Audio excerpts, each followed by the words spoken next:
had to get them on that time. So, brother, I bow to you. I thank you for your humility. And brother, come on, man, your 15 minutes starting now. Take your time, King. Talk to us. Listen, I just want to rise up the previous two. I'm free, to be honest, especially float tuition. But on my journey of seeking knowledge, Professor James is someone I've come across. And yeah, he's a boss. That convention is not to be played with at all. I'm quite upset that you left it so late to let us know in the UK, to be honest, Brother Mohammed. Like, yo, yeah, that I want to be there, but I'm definitely going to be forward in the development of that, and I'll be booking my place on the live stream, most definitely. Same here. Yeah, most definitely. Hey, brother, teacher, come, man. Yeah, food, health and well-being. People that have a pen and paper with them, I'm going to drop some recipes, all sorts of stuff, because again, health and well-being is so many different aspects. Again, and when we talk about food, first and foremost, I am just going to dive right in. And where I was going is, like, again, mindset, what you do a lot of.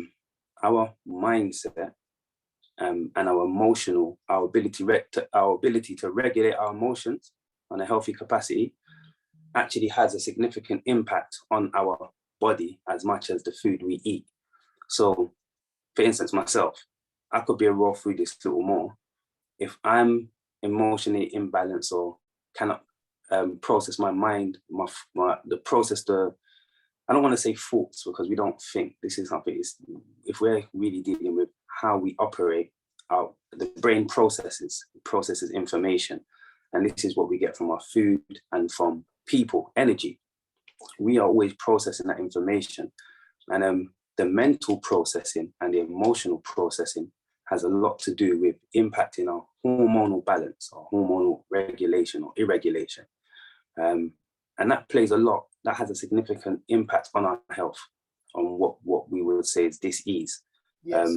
Even the development of autoimmune dis-ease, that can actually not be just related to the food, or not be related to the food at all. It could be related to trauma that people have not dealt with years past, but has impacted how their body regulates its hormonal balance.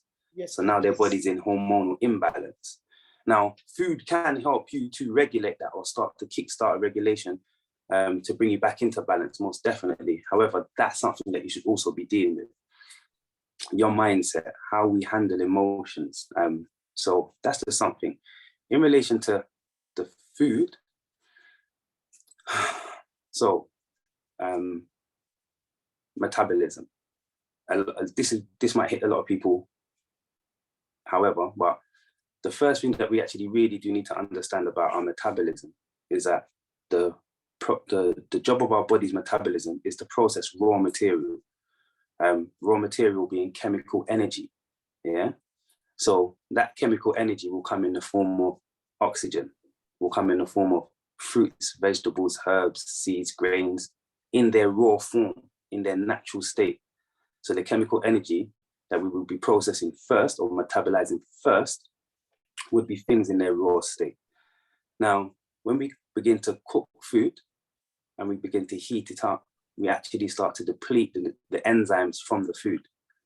We start to make the enzymes deficient in the food. So our body that runs on actual chemical processes, which is enzymes reacting with coenzymes, our body that runs on chemical processes is actually unable to run on those processes properly, based on the fact that those enzymes are not apparent in the food. They're not present in the food because we've depleted them based on the way we might have cooked. So two of the best cooking techniques that I'm aware of is soups and steaming. Because when you do heat up cooked food in a soup, the transfer of the nutrients, the minerals will go into the water. So it's still salvageable. Your minerals, your nutrition is still salvageable. And the same in steaming. Literally lightly steaming, the minerals, you will see like the color change in anything that you steam would get brighter. So that really at that point, you should take it out of the steamer. Not to give a time, because it depends on what you put in your steamer. It's really at that point that you should put your food in the steamer. But all food, raw food, fruits, vegetables, nuts, seeds, grains, even beans. These things are things that should be eaten in raw form. When it comes to beans, lentils, things like that, those can be eaten in raw form too. But what we should do if we're going to cook them is actually soak them and sprout them. So most people that do rice and peas and don't take their peas out of the tin, they soak their peas first. That's a natural process, yeah? So surprisingly, one thing that I juice, and a lot of people are like, oh, you juice sweet potato raw, yeah? So sweet potato is high in beta carotenes. So beta carotene is actually a precursor to vitamin A. So if beta carotene is not present in a particular food, you're not going to get your vitamin A, because the beta carotene is that precursor to the vitamin A. So when I found that out, I thought, okay, let me do sweet potato raw, see what happens. And to be honest, nothing never happened other than feeling good and receiving the benefits of the juice. Now, in further going into the food, because I literally just studied food, in me taking my journey into raw food, it was literally from understanding life or death. So anything that comes out of nature, grown by nature, is living. That's what they call electric. Do you see what I'm saying? Live electric food. Precursor means before. So beta carotenes come before vitamin A, but in the actual chain of the creation of vitamin A. So if you're told that vitamin A is present in something, it has to have beta carotenes in it. It doesn't have vitamin A, it has beta carotenes. So let me just get back to my point. So sweet potato. So I studied food. So I heard a tape one day, some information, and it was regarding life, living food and dead food. And putting dead food into a living body, which if we're dealing with sense, just natural sense, that doesn't make sense. If my body's living, why am I going to put dead food into a living body? Yeah, so that was just the basis. And I started at actually cooked food, idle food, yeah? My journey into raw food was just... Can I just come in on that one point, brother? Because yeah. you something that you reminded me that kind of sparked me, because I came into my consciousness under the Honorable Minister Louis Farrakhan, and he introduced me to a book, How to Eat to Live. And one of the things that Honorable Elijah Muhammad, who's the author of that book, he said that literally the reason why we don't eat meat is because the animal is dead. Death can never feed life. And just that one sentence just went, wow, it just turned I thought, yeah, that's dead. But when you look at fruits and plants, they're living organisms. They're living organisms. No, just when you just said that, you just reminded me. I thank you for saying that, King. Teach. No, that's cool, bro, because that is literally what shifted me. Right, this is a living organism itself. My body's living, it's alive, and I want it to live. So it also made me realize how wonderful the body actually is, because the majority of us feed it death 70 years. And it lives 70 years. Do you see what I'm saying? But we fed it nothing but death for 70 years. Mentally and physically. Okay, so the body is actually amazing. So that was a further push for me in that realization. The body really is amazing. I want to see how amazing my body is there on what is supposed to be feeding it. And I kid you not, I used to suffer with stomach aches. As a man, I thought I had irritable bowel syndrome that was hereditary. No disease is hereditary. The food that we eat is hereditary. We pass on bad diets. We pass on bad practice. Can I just come in on that point, King? Because you're I'm telling you now, brothers, if you're feeling my King, drop some ones. If you're feeling my King, drop some ones, man, because I don't think he understands. He's a very cool teacher. He's not like me. He doesn't get excited. He just teaches, man, from the hip. But brother, just as you were speaking there, because we've got some real sincere people, brother. And a sister called Victoria, it says, I've been trying so much to stop eating meat, but, failing badly. Bought a whole load of lamb steaks on knockdown just this afternoon. What advice can you give to my queen? Because I love people that are sincere. And Victoria. Yeah. No judgment, yeah? No judgment as well. No matter what I say about food, when people want to actually ask me, I just talk about food. I talk from what I know. But when we actually get to answering questions, there's no judgment. So people are going to eat what they eat. I grew up on eating meat. I just had a very good relationship with fruits and vegetables from a young age, based on my granny, my mum. But the advice I give anyone is increase versus decrease. Because again, as we know, we have to keep this simple. So increase more of the food that you know you should be taking in, the raw fruits, the vegetables, the grains in raw form, the seeds, and decrease more of the food that you shouldn't be taking in, that you know you want to move away from. And it is literally a job of increase versus decrease, decrease versus increase. So I was actually speaking to someone today about that. And I just said to them, just buy more fruits. Because they were like, how can I? Because they were saying to me, when they were just eating fish and training hard, that was the time that their body looked the best. It was very defined, and I know exactly what they're talking about. But they said when he was eating meat, even down to chicken, it was more bulky, didn't have the same definition.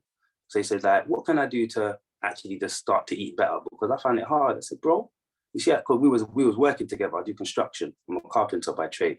So he was a paver, so landscaper. So I just said to him, literally, you see, I like it at work. You just went for lunch. Come to work with your fruits and vegetables. Come to work with something that's actually going to sustain you throughout the day. You see what I'm saying? Because it's just increase versus decrease. And you've got to start to just put yourself in those positions. So if you're working, take a packed lunch of fruit to work, even a fruit salad. Again, make it exciting a little bit, and it'll become more appealing to you as well. Because fruit salads, I love a fruit salad, mixing my fruits and getting those different flavors. And ripe fruit, because a lot of us eat unripe fruit. A yellow banana is unripe. It's not ripe. And it actually has anti-enzymatic processes. So things won't happen in your body with an unripe banana. But with a ripe banana, which is actually going black, spotting with the black spots on it, that is more nutritionally fit for the body and has greater benefits. So, and for me, it tastes better. A lot of people say they can't take the flavor of a ripe banana, but ripe fruit, period, is at the point when it's actually ready for the body to assimilate the nutrition from that food. Well, also, yeah, go on. 2 minutes left. I'm going to say Dr. Kev Tusa is one of our great teachers here in the UK. He's saying, brother, this is beautiful teaching. Teach on God. That's from Dr. Thank you. You got 2 minutes. Thank you, doctor. Thank you. So yeah, 2 minutes. Last thing I'll touch on, again, when we talk about electric beings, a lot of people have unfortunately gone into this alkaline fad. And I do understand it, but what we have to understand, again, and for those who are part of the hidden truth, they would definitely have this understanding, that a lot of the food that we take in is actually acidic. It's part of the chemistry process. And those acid foods actually have the enzymes in them that actually then work with, or the coenzymes that actually work with the enzymes in the body. So let me just give a recipe and say one thing. It might take me just over the 2 minutes, but let me just say this. So for women, female health, I talk about this a lot. Women lose a lot of blood through their menstrual cycle monthly. Men don't have this issue. So women end up being anemic as a basis. A lot of women end up being just anemic as a standard more than men in our community. And they're not consuming the right foods to remineralize their body, their blood. Now, our blood is responsible for transporting the minerals and the nutritional wealth, the electrolytes around our body, taking it to the right places. So for our women who are losing blood, then they would need to definitely put back in a lot of minerals into their body. But one fruit or vegetable mixed with a couple of others, I'm going to give a recipe, has done wonders for a few women that I've been working with in terms of them actually being on iron supplement tablets and no longer needing to take them. And it's beetroot. Beetroot contains tryptophan, which is an essential amino acid. So an essential amino acid the body doesn't have. So we need to get our essential amino acids from food. Now, not only does it contain tryptophan, it contains niacin, which is vitamin B3. But in the body, I'm going to wrap this up as well. In the body, the niacin, the niacin converts to NAD, NADH. Now, is that me or is that right? Is he gone? That wasn't me, brother. Says I wasn't playing any dirty tactics. Sorry, can you hear me? Brother, you disappeared. Oh God, he's gone again. Yeah, now my phone cut out. So yeah, basically the NADH, can you hear me? Yep. Yeah, the NADH, that's a coenzyme. So in the body, for niacin and NADH, there are 400 enzymes that are waiting for that one coenzyme to become present in the body, so the body can work more efficiently. Do you understand? So let me just give the recipe: beetroot, unwaxed lemon, ginger, carrot, and apple, juiced. Yeah, everybody should take that, but especially us sisters. Yeah, love. Brother, Thank you, my brother. Brother, let me tell you now, my life ain't gonna be worth living unless you come back. If you look at the chat, they said, Andrew, what are you doing, man? The brother needs more time. But brother, you're not listening to me. I said, introduction. He's coming back. Don't worry. He's on. We got a Jesus with us right now, man. The man's even a carpenter. I'm gonna put the recipe in the chat. Because I can see. Oh yeah, well done. Thank you, Jurita. Love for that. Love. He's a walking computer. brother, for those people that need to know more about you, because I've got quite a lot of people saying, where can we find out more about this, brother? Where can they find out more about you, King? So right now, I'm just getting used to all this social media stuff, but you can find me on Instagram. Not really posting, but posting. But you can find me on Clubhouse. If you type raw-food disciple on Clubhouse, for anyone that's on Clubhouse, I actually I've got a club called the Daily Health Check-In, 10 a.m. till 12 p.m. Monday to Friday, where we do a daily health check-in, mental, physical, spiritual, but we talk about what you can do daily to increase your energy and your well-being daily. That's where you can get me. We've got Sister Daisy saying, please come back. I don't know what's going on right now tonight, man. Sister Lorraine is saying, how soon is he coming back? So I got 3 questions, and I don't really want to rush you, but I got 3 questions I think I definitely need to ask you before you go. Yeah, we can't do that right now. Oh, no. We have to. Because he's given a recipe, we have to ask. Oh my what kind of apple you're talking? Red or green? Or which one? Any apple that you're comfortable Anyone? with. Yeah? Okay, there you go. There's one question. You see, that was quick, Uncle. Why are you going on like that for? If it's that quick, drop the next 2. Drop it. Because, brother, you just come on my platform and kick it up, Reggie. Cause pure fire now. Go on, Judy. No, the other two are going to be a bit long still. They're a bit long. That was a quick one. That was a quick one. Brother? But the other 2 are actually in the Q&A box. So if you have a look, maybe you can answer those. All right, cool. Yeah. Q&A, no problem. It's only because we got. Thank you. You get our keynote speakers have been waiting quite some time. They're due on. No, give thanks. And brother, we thank you so much. You can see you've touched some wires there, brother. I wanted to have time reading some of these comments, and Drita and Samira reading some of these comments, but time has gone against us. But it shows that the community wants to hear from you more, brother. Yeah, the community loves the way you teach. And they just want to make sure that they can make contact with you. So don't worry, brothers and sisters. Inshallah, God willing, he will be back on the Hidden Truth platform. We call him the Raw Food Disciple. The Raw Food Disciple. And you done know every single time. Brothers and sisters, remember we say this every single week. You must unlearn